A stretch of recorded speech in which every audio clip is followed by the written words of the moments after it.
নমস্কাৰ এগৰাকী নতুন অতিথি লগত লৈ মই সুমিয়ে আপোনালোক সকলোকে আপোনালোকৰ প্ৰিয় অনুষ্ঠান সৃষ্টিলৈ আদৰণি জনাইছোঁ। আজি আমাৰ মাজত আছে এজন সমাজকৰ্মী। হয়, সামাজিক কাম তেওঁ বৰ প্ৰিয়। তেওঁ হৈছে অভিনৱ দত্ত। অভিনৱ, সৃষ্টিলৈ আদৰণি জনাইছোঁ। নমস্কাৰ জনাইছোঁ আৰু ধন্যবাদ জনাইছোঁ এখন সুবিধা দিয়াৰ বাবে। ভালে আছা? ঠিকে আছে। শিৱসাগৰৰ ভিতৰত হয়তো অভিনৱ বা তোমাৰ আৰু এটা নাম আছে, সেইটো আমি পিছলৈ পাতিম। অভিনৱ বুলি ক'লে সকলোৱে চিনি পায়। তথাপিও তোমাৰ নিজৰ পৰিচয়টো এবাৰ আমাৰ ৰাইজক তুমি নিজে দি দিয়া। পোনপ্ৰথমে মই সৃষ্টিৰ সমূহ পৰিয়ালক নমস্কাৰ জনাইছোঁ। মোৰ নামটো আচলতে অভিনৱ দত্ত আৰু নিজৰ পৰিচয় বুলি ক'বলৈ গ'লে আচলতে সামাজিকভাৱে জড়িত হৈ আছোঁ আৰু সমাজখনত আচলতে কাম কৰি ভাল পাওঁ। আৰু দ্বিতীয়তে সৰু সুৰাকৈ এনেকৈ মানুহৰ মাজত আচলতে থাকি আৰ্তজনৰ কাৰণে সহায় কৰি গৈ আছোঁ। হয়, মানে সামাজিক কাম কিয় ইমান প্ৰিয়? সামাজিক কাম ইমান আমি সকলো বাৰু সামাজিকভাৱে দায়বদ্ধ দেই, আমাৰ সমাজৰ কাৰণে কাম কৰাটো সকলোৱে দায়িত্ব। কিন্তু তোমাক মই অলপ বেছি দেখোঁ, কিয়? আচলতে সমাজৰ কাম কৰিবলৈ হ'লে এটা নিচা লাগিব মানুহৰ। মই আৰম্ভ কৰিছিলোঁ মোৰ 9 বছৰ বয়স তেতিয়া। আচলতে 9 বছৰ বয়সত মই এটা জনগোষ্ঠীয় ছাত্ৰ সংগঠনত আচলতে জড়িত হৈছিলোঁ। তেতিয়া আচলতে সংগঠনৰ সেই 9 বছৰ বয়সত তেতিয়া মই গুৰু দায়িত্বলৈ যোৱা নাই, এটা সাধাৰণ ল'ৰা হিচাপে সংগঠনটোৰ লগত জড়িত হ'লোঁ। আৰু সেই জাতীয় জনগোষ্ঠীয় সংগঠনটোৰ মজিয়াৰ পৰাই আচলতে সমাজখনৰ কাৰণে আগবাঢ়িলোঁ। আৰু খুব আচলতে এটাই মোৰ লক্ষ্য উদ্দেশ্য আছিলে, যিখিনি আচলতে পদপথতে থাকক ক'ৰবাতে থাকক, যিখিনি দুখীয়া মানুহ বা একেবাৰে তেওঁলোকৰ ফুটকণ্টাও খাবলৈ নাপায়, সেই মানুহখিনিক দেখিলে আচলতে খুব বেয়া লাগে। আচলতে তেওঁলোকক দেখাৰ লগে লগে আচলতে মই নিজকে আচলতে থিৰাং কৰিলোঁ, গামোচা এখন পিন্ধি আমি সমাজত যেতিয়া বা লওঁ বা টকা পইচা দি আমি বঁটা বাহন লোৱাতকৈ আমি এটা সাধাৰণ ঘৰৰ পৰিয়ালৰ ল'ৰা আৰু এটা সাধাৰণভাৱে আমি আচলতে জীৱন যাপন কৰিছোঁ। সেই তাৰ পৰাই আমি মানে এখন সমাজৰ কাম কৰা এটা চিন্তা মনত আছে আৰু সেই চিন্তা চৰ্চাবিলাকে আছে। কিন্তু আজিলৈকে সমাজত মই টকা দি কিবা বঁটা গামোচা পিন্ধা এই ব্যৱস্থাটো আচলতে খুব বেয়া পাওঁ মই, আৰু সেই ব্যৱস্থাটোলৈ যোৱাও নাই। আৰু প্ৰায় প্ৰসাৰৰ পৰা সদায় দূৰত থাকোঁ, কিন্তু মানুহবোৰে টানি আনে আৰু টানি আনিলেও তেনেকৈ জড়িত হৈছোঁ আৰু লাহে লাহে কৰি গৈছোঁ। এইটো ভগৱানে হেৰি কৰিছে। কিন্তু এইটো কথা ঠিক যে সমাজৰ কাম কৰিছোঁ বুলি নিজৰ যিটো নিজৰ উপাৰ্জনেই হওক বা নিজৰ যদিও নিজৰ সামৰ্থ্য অনুযায়ী যিখিনি কাম আছে সেইখিনিৰ মাজতো নিজক চিন্তা চৰ্চা কৰিব লাগিব। তেনেধৰণেই হেৰি আছে। আৰু ঘৰত কোন কোন আছে? ঘৰত মা দেউতা আৰু মই। দাদা ঢুকালে। দাদা কেনেকৈ ঢুকালে? দাদাৰ আচলতে এটা জটিল ৰোগ হৈছিলে, লিভাৰ চিৰচিছ, আৰু সেই ৰোগত আচলতে অসমৰ সকলো ৰাইজে আচলতে সহায় সহযোগো কৰিছিলে, কিন্তু সেই সময়ত আমি কোনেও বচাব নোৱাৰিছিলোঁ আচলতে। আৰু সেই হেৰিয়ত 1 মাৰ্চত এতিয়া 2 বছৰ হ'ব। ঘৰতে মাহঁত ঠিকে আছে? ঠিকে আছে। বৰ্তমান তুমি কিহত জড়িত হৈ আছা? বৰ্তমান সামাজিকভাৱে এতিয়া জড়িত হৈ আছোঁ, কিন্তু ক'বলৈ নাযাওঁ কোনোবা অনুষ্ঠান কিবা এতিয়ালৈকে দায়িত্ব লোৱা নাই। সাহিত্য বা সহকাৰী প্ৰচাৰ সম্পাদক আছিলোঁ, বৰ্তমান দায়িত্ব তাৰ পৰা শেষ হ'ল। হৈ মেলি এতিয়া সামাজিকভাৱে প্ৰতিজন আচলতে শুভাকাংক্ষী শিৱসাগৰ দল সংগঠনৰ পৰা আৰম্ভ কৰি প্ৰতিটো অনুষ্ঠান প্ৰতিষ্ঠানৰ প্ৰতিজন ব্যক্তি এতিয়া শুভাকাংক্ষী, সকলোৰে লগত মিলিজুলি এতিয়া কাম কৰি আছে। মানে সামাজিক কামটো তোমাৰ এতিয়া পেচা নেকি? মানে তোমাৰ ইনকম চ'ৰ্চো নেকি এইটো? নহয়, এটা নিচা। আৰু নিচাৰ কাৰণে আচলতে সামাজিকভাৱে নিজক আচলতে জড়িত কৰাইছোঁ। এতিয়া যদি ইনকম বুলি ক'বলৈ যোৱা হয়, সামাজিকটো আচলতে যিটো সময়ত নতুন প্ৰজন্ম ধ্বংস কৰা হ'লে গৈছে, ড্ৰাগছেই হওক বা তিনিআলি চাৰিআলিতে আড্ডা দিয়ক বা ফোনটোতে তেওঁলোকৰ আচলতে কোনোবা যদি টাইম পাছেই কৰক বা কিবাই কৰক, কিন্তু সেই সময়খিনিৰ মাজত আমাৰ নতুন প্ৰজন্মৰ ধ্বংস গৰাহৰ কথা কৈছোঁ, যিটো সময়ত ড্ৰাগছ মুক্ত হৈ বিভিন্ন নিচাজাতীয় গ্ৰাসত পৰিছে মানে আমাৰ নতুন প্ৰজন্ম। সেই সময়ত আচলতে সমাজৰ কাম কৰক, ওলাই হওক, 2-এজন মানুহৰ লগত তেওঁলোকে চিনাকি হ'ব, নিজৰ মনটো ফূৰ্তি হ'ব। আৰু গতিকে এনেকৈ ওলাই আহিলে, কাম কৰিলে, নিজক জড়িত কৰি ব্যস্ত কৰি ৰাখিলে আচলতে সমাজখনো এটা ভাল বাৰ্তা যাব, সমাজখনৰ মানুহখিনিও ভাল হ'ব, তেনেকুৱা চিন্তাই। তোমাৰ এতিয়া উপাৰ্জনৰ মানে তুমি কোনটো চাইডৰ পৰা উপাৰ্জন কৰি আছা? উপাৰ্জনটোৰ কাৰণে চেষ্টা কৰি আছোঁ, ঘৰৰ মা দেউতাৰ ফালৰ পৰা হেৰি কৰিছে, তেনেকে আচলতে উপাৰ্জনটো হেৰি হৈ আছে। মানে মই এইটো কাৰণে সুধিলো বাৰু, তুমি ক'লাই যে দাদা ঢুকালে, গতিকে মা দেউতাৰ দায়িত্বটো তোমাৰ ওপৰত আছে, হয় নাই? গতিকে মানে হয়, আমি সকলো সামাজিকভাৱে দায়বদ্ধ, সমাজৰ কাৰণে আমি কাম কৰিবই লাগিব, কাৰণ প্ৰত্যেকজন মানুহেই কাম কৰিব লাগিব। কিন্তু তাৰ মাজত হয়তো কেতিয়াবা এনেকুৱা হয়, সামাজিক কামত জড়িত হৈ থাকোঁতে তুমি তাৰ বিনিময়ত তুমি নোপোৱা, বা আমি বিনিময় বিচৰাটোৰ প্ৰয়োজন নাই, কিন্তু হ'লেও আমাক লাগিব কাৰণ টকা নহ'লেতো একোৱে নাই নাই গতিকে ইনকাম চ'ৰ্চটো দৰকাৰ ন এতিয়া চিন্তা চৰ্চা কৰিছোঁ ইনকাম এটা ব্যৱসায়ী এটা নতুন কথা ভাবিছোঁ ব্যৱসায়ী আৰম্ভ হ'ব এতিয়া কাৰণ মানে সেই দাদা ঢুকোৱাৰ পিছৰ পৰা এখন ঘৰৰ গুৰুৰ দায়িত্ব আহিছিলে সেইটো কাৰণে পটককেনে কিবা এটা ভাবিব পৰা বা সিদ্ধান্ত ল'ব পৰা নাই দেউতাও যিহেতু এটা দুৰাৰোগ্য ৰোগত আক্ৰান্ত হৈ আছে আৰু মাও আচলতে ঘৰখনৰ দায়িত্ব এটা সৰু চাকৰি এটা আছে সেই চৰকাৰী চাকৰিটো থকাৰ কাৰণে মানে অসুবিধা হৈ গৈছে ঘৰখনৰ কিবা এটা দায়িত্বৰ হেৰিয়ত সেই গতিকে মানে তুমি একো চাকৰিৰ কাৰণে মানে তোমাৰ শিক্ষাটো কিমানলৈকে আছিলে মোৰ শিক্ষাটো আনুষ্ঠানিক শিক্ষাটো আচলতে হাই ছেকেণ্ডেৰী মই কৰিলা আজিলৈকে মানে চাকৰি বা কিবা এটা মানে চেষ্টা কৰিছিলা নেকি চাকৰি কৰিছিলোঁ চেষ্টা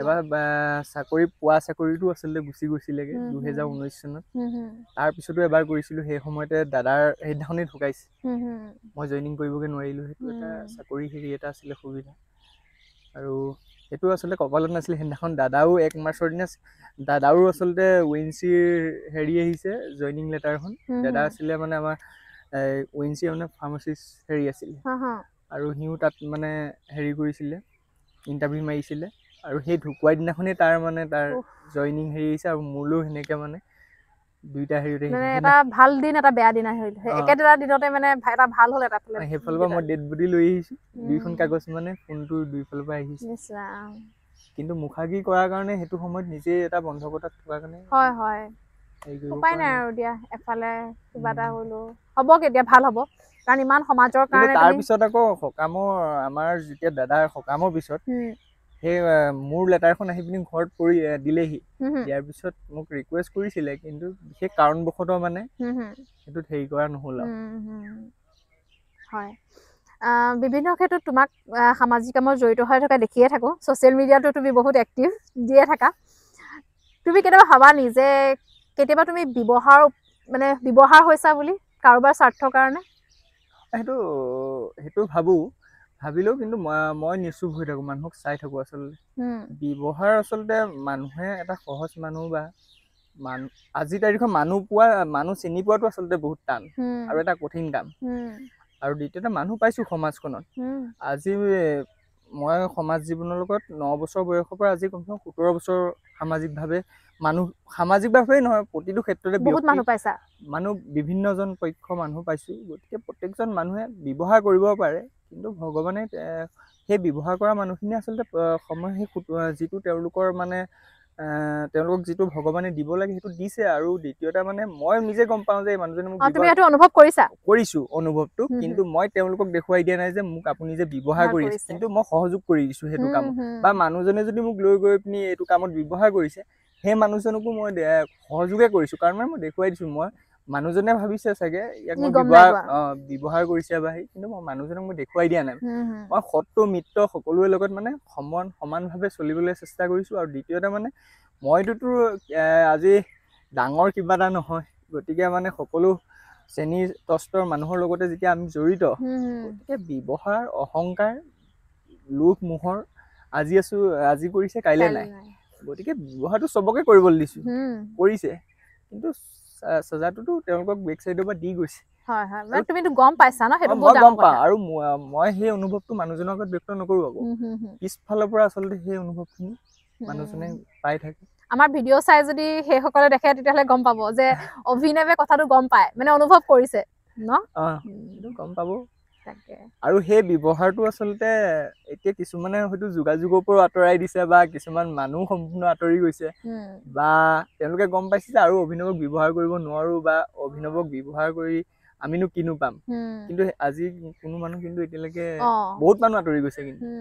বা টেলিফোনটো কৰি ওলাই আহিবিচোন তেনেকুৱা আগতে কিন্তু 1000টা ফোন আছিলে ৰাতিপুৱা গধূলিলৈকে ওলাই আহিব নোৱাৰি তেনেকুৱা এটা হেৰি আছিলে পাইছিলোঁ তাকে বিপদৰ সময়ত তেনে মানুহখিনিয়ে মানে তোমাৰ ধৰিলে আজি কিবা বিপদ এটা হৈছে কিবা তেনেকুৱা মানুহখিনি আঁতৰি যোৱা দেখিছানে দেখিছোঁ সেইটোতো 100% সেইটোতো মানে এটা সময়ত যাক তুমি মানে উঠি পৰি নিস্বাৰ্থভাৱে সহায় কৰিছিলা সেইটোতো 100% পাইছোঁ এই মানুহজনক যদি আজি মই সহায় কৰিছোঁ মইতোতো কাকো প্ৰকাশো কৰা নাই বা গৈ পানি মই তেওঁক বাও ল'বলৈ বিচৰা নাই এটা নিজস্বভাৱে মানুহজনৰ লগত এটা আন্তৰিকতা খাতিৰত বা মানুহজনেও কিবা এটা সমাজেই হওক বা ব্যক্তিগতই হওক মানুহজনে এটা ভাল কাম কৰিছিলে বা কিবা এটা কৰিছিলে তাই আজি বিপদত পৰিছে তেওঁক সহায় কৰিছোঁ কিন্তু সহায় কৰাৰ বিনিময়ত মই তেওঁৰ পৰা একো বিচৰাও নাই একো হেৰিও কৰা নাই মানুহজন যাতে উদ্ধাৰ হওক কিন্তু পিছটোতে সেই মানুহজনক আকৌ কোনোবা এজনে কোচা বিন্ধা কৰা বা কোনোবাই সেই বিষয়টোত ঠাক্কা দিয়া তেনেকুৱাখিনি বিষয় পাইছোঁ জটিলতা বিষয়খিনি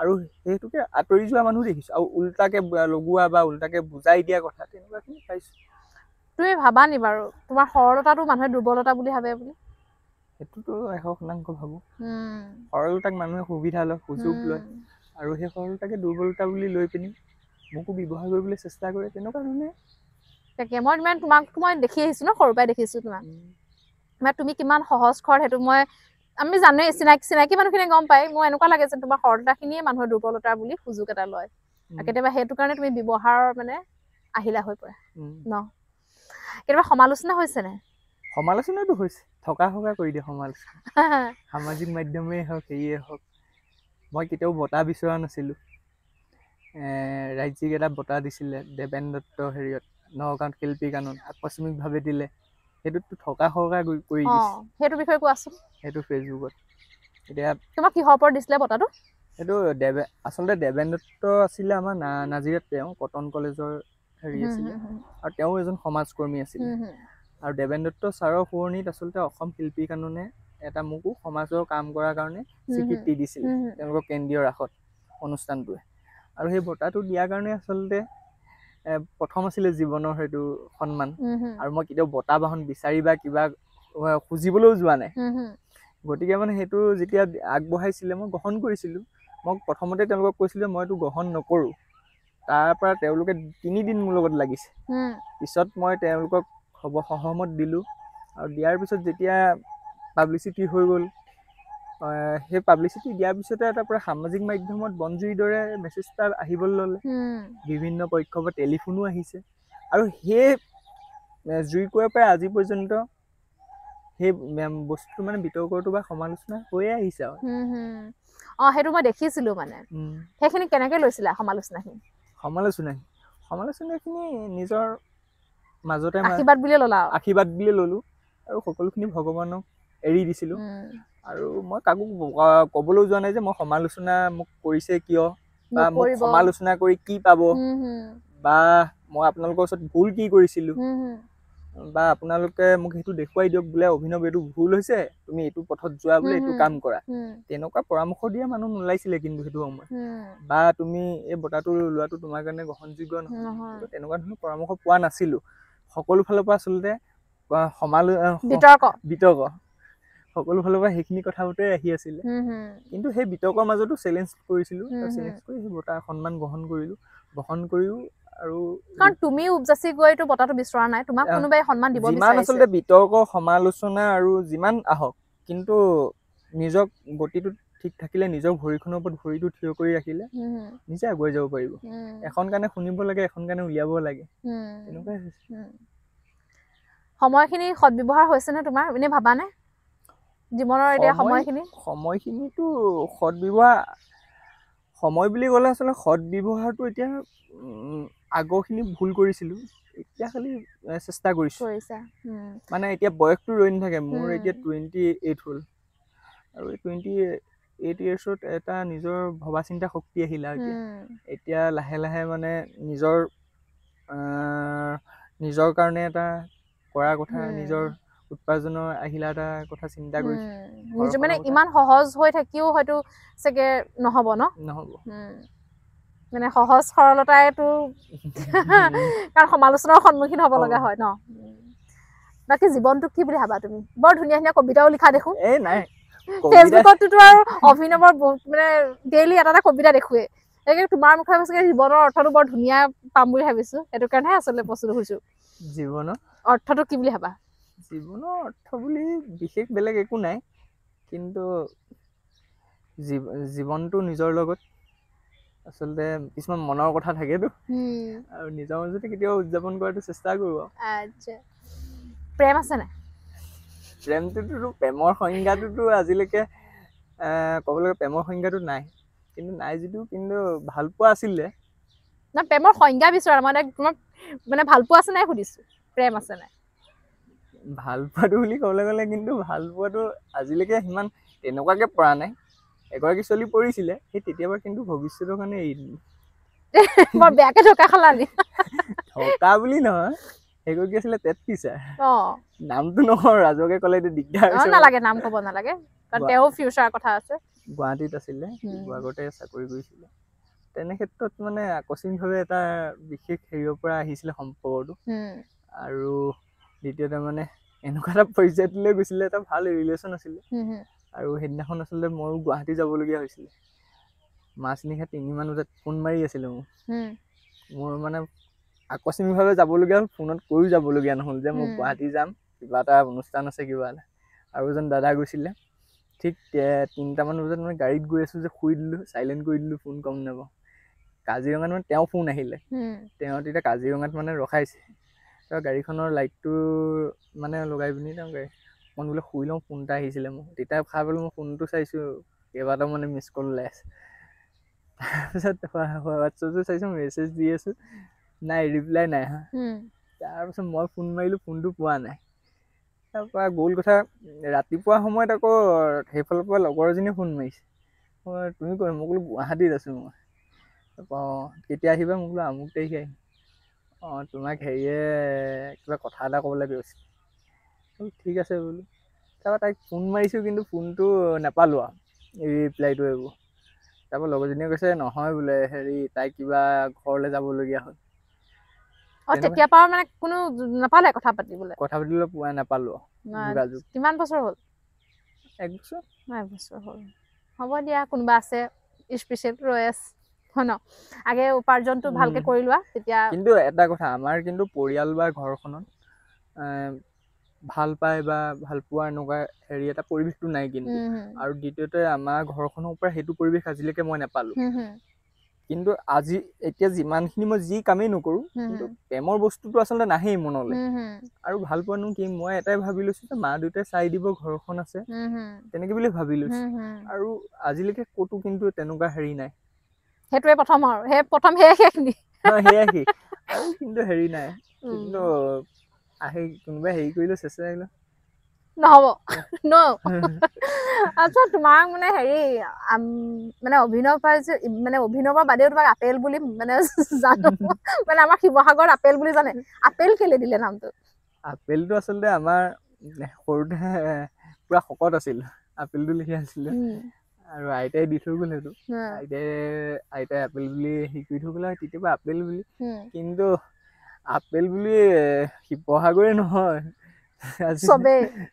সকলো মানুহে, আজি মোৰ সোণাৰীত বৰ্তাহত আছে, তাতো সোণাৰীতে হওক বা আমাৰ নগাঁও জিলাতে হওক, প্ৰতিখন জিলাতে আপেল বুলিয়ে চিনি পায়, অভিনৱ বুলি চিনি নাপায়।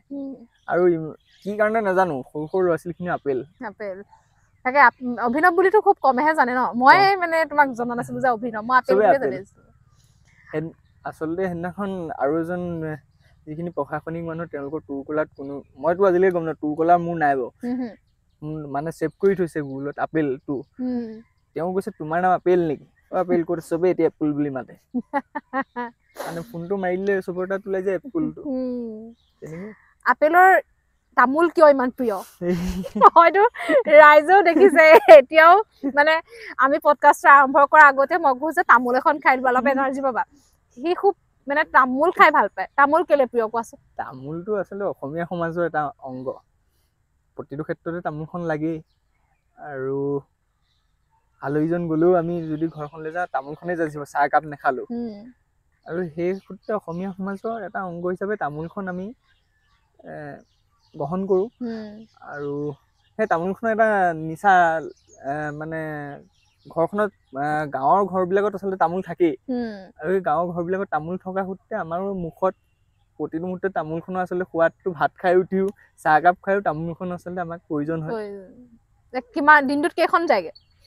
দিনটোত ইভাগেতো মই খোৱা নহয়, কিন্তু এতিয়া বিভিন্ন সামাজিকভাৱে যেতিয়া বিভিন্ন সভা সমিতি বা মানুহৰ ঘৰত কেতিয়া যোৱা হ'লে হিচাপ নাইকিয়া হৈ যায়গে। মানুহক নেখালেও মানে শিলিখা এটা আনি, তামোল এখন আনি, জোৰ জবজ কৰি মানে তেওঁলোকে দিবই। কাৰণ গম পায় আপেল আহিছে, তামোল দিবই লাগিব। এখন তামোল খালো, 3খনলৈকে পাৰো আৰু তাৰ পিছৰখন হাতত লৈ আহিবলগীয়া হয়। এইবাৰলৈকে মানে যাচি দিছে। হয় বাৰু। আচ্ছা আমাৰ নতুন জেনেৰেশ্যনৰো বাৰু বহুত ল'ৰা ছোৱালী হয় তেওঁলোকো সামাজিক কামত জড়িত থাকে ন তুমি কি ক'বা কাৰণ তুমি নিজে এতিয়া গম পাইছা যে তুমি কেতিয়াবা তোমাৰ সৰলতাটো তোমাৰ দুৰ্বলতা বুলি সুযোগো লৈছে বা তুমি কেতিয়াবা ব্যৱহাৰ হৈছো বুলি কৈছা বা সমালোচনাৰ সন্মুখীন হৈছা সেইগতিকে মানে কোনোবা ক্ষেত্ৰত অকমান নিজৰ কথাও ভাবিব লাগে নে নে সামাজিক কামত তোমাৰ নিচিনাকে পুৰা সময় দিব লাগে কি বুলি ক'বা তুমি দুইটা বস্তুৱে নিজৰ কথাও ভাবক নিজৰ ঘৰখনৰ কথা ভাবক মা দেউতা তাৰ পিছত সমাজখনৰ কথা আহে নেকি বাৰু তাৰ পিছত সমাজখনৰ কথা আহে মই তোমাক সেইটো কাৰণে সুধি আছো তাৰ পিছত সমাজখন তাৰ পিছত বিভিন্ন কৰ্মত তেওঁলোকে হেৰি কৰিব পাৰিব প্ৰথম মা দেউতা তাৰপিছত ঘৰখন তাৰপিছত নিজৰ এটা উপাৰ্জনৰ পথ তাৰপিছত সমাজৰ কাম কাৰণ তোমাৰ আজি তুমি নিজে কৈছা ন তোমাৰ বিপদৰ সময়ত হয়তো সেই মানুহখিনি তুমি আঁতৰি যোৱাও দেখিছা কাৰণ তুমি সেইখিনি তেওঁলোককতো বহুত সময় দিছিলা ন গতিকে নিজৰ কথা ভাবিব প্ৰয়োজন আছে বাকী ভৱিষ্যত পৰিকল্পনা কি ভৱিষ্যত আছে কেইবাটাও পৰিকল্পনা বিশেষ এনেকুৱা নাই এনেই থুলমূলকে আমাক কোৱাচোন ভৱিষ্যত কি ভাবা ভৱিষ্যত এটা পৰিকল্পনা কৰি থৈছো আৰু সেই পৰিকল্পনাটো যদি যিটো ৰাস্তাত গৈ আছো সেই ৰাস্তাটো ভৱিষ্যত পৰিকল্পনা সমাজৰ কাৰণে আচলতে ৰাইজৰ কাৰণে সেইটো যদি সম্ভৱত হয় কিন্তু মোৰ অসুবিধাটো হৈছে আৰ্থিকটো যদি অলপ সবল হয় মানে ঘৰৰ ফালৰ পৰাই হওক বা যদি মোৰ নিজৰ বন্ধুৱে হওক যদি আৰ্থিকটো মোক শুভাকাংক্ষীয়ে যদি আৰ্থিকটো যদি মোক কোনোবাই যদি অকমান মানে সবলভাৱে যদি অকমান আগবঢ়াই দিলেহেঁতেন বা সহযোগ কৰিলেহেঁতেন তেতিয়া মই আগবাঢ়িব পাৰিলোহেঁতেন আৰ্থিকটো কাৰণে অলপ হয় কাৰণ ব্যৱসায় এটা কৰিবলৈ হ'লেও টকাও লাগিব পৰিকল্পনা কৰি থোৱা আছে এটা আৰু সেই পৰিমাণে অৰ্থ লাগিব গতিকে অৰ্থটো সেই সুবিধাটো আচলতে পৰিয়ালৰ পৰা আহিব লাগে প্ৰথম পৰিয়ালৰ পৰা সেই বস্তুটো পোৱা নাই যদিও আমাৰ পৰিয়ালটোতে আছে গোটেই ভাল মানুহখিনি কিন্তু এতিয়া পিছৰ পৰ্যায়ত পৰিয়ালে কেতিয়াও গুৰুত্ব নিদিয়ে বা নাচায় তেনেকুৱা কথা আহি পৰে কাৰণ টকা পইচাই সম্পৰ্ক ন ভাবানে সেইটো ভাবো এতিয়া পৰিয়ালেতো লাহে লাহেতো হেৰিয়ে কৰি দিয়ে নিজৰ চাইডটো নিজে চাব লাগিব কিন্তু পৰিয়ালতকে আকৌ পৰৰ মানুহবিলাক বেছি আকৌ হেৰি আপোন হয় সেইটো এটা আকৌ উল্টা হেৰি হয় তেজমঙৰ মানুহতকৈ পৰৰ মানুহ আজিকালিতো এনেকুৱা হৈছে কাৰণ যাৰ টকা পইচা থাকে তাক ধৰি লও চিনাকি কৰি দিও ভাল লাগে সেই যে আমুকৰ হেৰি এনেকুৱা হয় নাই বাৰু গতিকে হ'ব দিয়া কৰি থাকা তোমাৰো সপোনবোৰ পূৰণ হওক ন বাকী আমাৰ চব মানুহৰে ধৰি লোৱা সকলো মানুহৰে মানে ভাল বেয়া গুণ থাকে ন মোৰো আছে তোমাৰো আছে মানে চবৰে থাকে তোমাৰ এটা ভাল আৰু এটা বেয়া গুণ কোৱাচোন যিটো তুমি ভাবা যে এইটো মোৰ বহুত ভাল গুণ আৰু এইটো মোৰ অলপ বেয়া গুণ নেকি সেনেকে ভাবা ভাল বেয়া গুণ ভাল গুণ মানে মই বিশেষ তেনেকুৱা হেৰি নাই কিন্তু ভাল পাওঁ প্ৰকৃতি খুব মই ফটোবোৰ চাগে দেখাই মই খুব পাহাৰ চাহাৰত গৈ যাওঁ সেউজীয়া পৰিৱেশটো মোৰ ভাল লাগে মানে তাত এটা বেলেগ ধৰণৰ এটা আমেজো আচলতে লুকাই আছে আৰু মোৰ প্ৰকৃতি খুব প্ৰিয় আৰু বেয়া বুলি ক'লে মানে মই বেয়া গুণটোতো মোৰ বহুত কিবা কিবি আছে তুমি কোনটো ভাবা মানে যে এইটো মোৰ অলপ বেয়া গুণ নেকি চেঞ্জ কৰিব লাগিব মোৰ তেনেকুৱা মানে আছে মানুহক অকমান টানকে খঙত কথা কৈ দিয়া বা পটককেনে মানে আনে কিবা এটা কথা ক'লেও মানে খুব গাটোত মানে হেৰি হৈ যায় সন্মুখতে কৈ দিওঁ মানে তেনেকুৱা হয় সেইটোতে মোৰ নিজৰ এটা হেৰি খুব ধুনীয়া কবিতা লিখা এতিয়া কিবা কবিতা এটা নাই মই আচলতে কবিতা নিলিখো এনেই কেতিয়াবা ঘৰত আজৰি সময়ত থাকিলে এনেই লিখো নিজৰ এনেই আমাৰ এই সিচুৱেচনটোৰ ওপৰত কিবা দুটামান লাইন ক'বা নেকি আজিতো কবিতা একো নাহিলে আৰু কবি নহয় দেই কবিৰ লগত জড়িত কবি বুলি কোৱা নাই কিন্তু তুমি খুব ধুনীয়া লিখা এনেই মানে আমাৰ এই সিচুৱেচনটোৰ ওপৰত কিবা দুটামান লাইন ওলাব নি তুমি আহিয়ে কৈছিলা যে কি বুলি কৈছিলা নহয় এতিয়া আমি আচলতে যোনডোখৰত জেগা আমাৰ এইটো কেজুৱেল হয় একদম তুমি হেৰি নহয় কাৰণ তুমি ঘৰৰ পৰা কিবা প্ৰিপেয়াৰ কাৰণ আমাৰ আনফিল্টাৰ্ড হয় আমি ফিল্টাৰ্ড কৰিতো তোমাক মই প্ৰথমতে কোনো কথা কোৱাই নাই যে আমি এইবোৰ পাতিম নহয় এতিয়া আমি যোনডোখৰ ঠাইত বহি আছো জয়সাগৰ পুখুৰীৰ পাৰ দুজোপা ওপৰত আছে হেৰি আমাৰ কি আছিলে এইটো ফাগুনৰ বতৰ আৰু ফাগুনৰ সময়ত আচলতে দুজোপা শিমলু আছে শিমলু ৰঙা শিমলু আচলতে ফুলিছে আৰু এই সময়ত আচলতে এটা উন্মোদনা মন হৈ থাকে আৰু আহি পিনে তোমাক কৈছো ফাগুনৰ সময়ত আৰু প্ৰকৃতি ভাল পোৱা মানুহৰ কাৰণে আমি যিহেতু আমাৰ পডকাষ্টটো আজি প্ৰকৃতিৰ মাজত হৈছে ভাল লাগিছে নে ভাল লাগিছে আৰু তোমাৰো আচলতে আজি এইটো প্ৰথম এইটো মানে আমাৰ বাহিৰত আজি প্ৰথম এইটো সেইটো কাৰণে মানে শুভেচ্ছা জনাইছো আৰু আগলৈ যাতে ভাল কাম কৰি যোৱা ৰাইজৰ হকে ভাল ভাল অনুষ্ঠানবোৰ সদায় দেখা পাই থাকিম এনেও মই চায়ে থাকো এনেও উজনি দুজনী গাভৰু সেইটো অনুষ্ঠান খুব ধুনীয়া হৈছে ৰাইজেও কৈছে দৰ্শকে আকোৱালি ল'ব তাকে মৰম কেনেকুৱা চলিছে মৰম চলি আছে মৰম চলাই আছো আৰু শেষত তোমাৰ বিষয়ে কিবা আৰু ক'ব থাকিলে নেকি ক'বলগীয়া তেনেকুৱা নাই, কিন্তু সকলো মানুহ আচলতে ভালে থাকক। আৰু দ্বিতীয়তে চবে নিজৰ নিজৰ কামখিনি আচলতে সুন্দৰভাৱে কৰক। আৰু বিশেষ কাৰোবালৈ কিবা আহ্বান বা কিবা নিদিওঁ। প্ৰত্যেক মানুহ সকলো শুভাকাংক্ষীয়ে সকলোৱে লগত সদায় মিলিজুলি থকাটোৱে বিচাৰোঁ। যদি এই অনুষ্ঠানটোৰ জৰিয়তে যদি কাৰোবাক দুখ দিছোঁ বা কাৰোবাৰ যদি মনত আঘাত লাগিছে, ধৰি নাথাকিব, নিজৰ এজন বুলি ভাবি ক্ষমা কৰি দিব। আৰু দ্বিতীয়তে আমি নিজৰ সমাজখনৰ লগতে নিজৰ জীৱন জীৱিকা আৰু প্ৰতিটো আচলতে কামকে আমি সুন্দৰভাৱে আচলতে কৰিব পাৰোঁ। তাকে কাৰণে সকলো অসমবাসী তথা সৃষ্টি আচলতে পৰিয়ালে আশীৰ্বাদ কৰিব, সেইটোৱে কামনা কৰিছোঁ। আজি কেনেকুৱা লাগিলে? আজি ভাল লাগিছে। কিমান ভাল লাগিলে? কিমান মানে বহুত ভাল লাগিলে, কাৰণ মানে কালি ৰাতি ফোন কৰিছে, ইফালে স্বাস্থ্যটো অলপ অসুস্থ, আৰু মই না নক'লোঁ কাৰণ মানে প্ৰথম এটা শ্ব' কৰিবলৈ লৈছে, সেইটো কাৰণে তোমাৰ কাৰণে বায়েকৰ কাৰণে আহিব লাগিব ভাই। তাকে তেন্তে অনুষ্ঠানটো সামৰো, আকৌ লগ পাম তোমাৰ সেই প্লেনিংটোৰ সৈতে। তোমাৰ নতুন ব্যৱসায় হওক যে হওক, আমি আকৌ সৃষ্টিৰ পৰিয়ালক দেখাম নেকি? দেখাবা। তেনে সামৰো। তেনে আজি অনুষ্ঠানটো ইমানতে সামৰিছোঁ। আশা কৰিছোঁ চাই ভাল পালে। খুব সহজসৰল এজন যুৱক, এজন ল'ৰা, আচলতে খুব সৰু ল'ৰা, সমাজৰ কাৰণে নিজক মানে সময় নিদিয়া এজন ল'ৰা। তাক দেখি আহিছোঁ, কাৰণ নিজৰ কথা ভবাই নাই, নিজৰ পৰিয়ালৰ কথা ভবাই নাই, কেৱল সমাজ। তাৰ ছ'চিয়েল মিডিয়াত হওক বা তাক ইভাগে দেখিলেও দেখিব যে সি অকল সামাজিক কামতেই বেছি জড়িত হৈ থাকে। গতিকে তাকো মৰম দিব। আৰু যদি ভিডিঅ'টো চাই ভাল পায়, লাইক শ্বেয়াৰ কৰাৰ লগতে ছাবস্ক্ৰাইব কৰি, আপোনালোকে ভিডিঅ'বোৰ চাইছে তাৰ কাৰণে বহুত মৰমো দিছে, কিন্তু ছাবস্ক্ৰাইব কৰিবলৈ হয়তো থাকি যায় নেকি বা পাহৰি যায়। ছাবস্ক্ৰাইবটো কৰি দিব, তেতিয়া আমাৰ অনুষ্ঠানটো আগবঢ়াই নিবলৈ অলপ সুবিধা হয়। তেন্তে আহোঁ, আকৌ লগ পাম।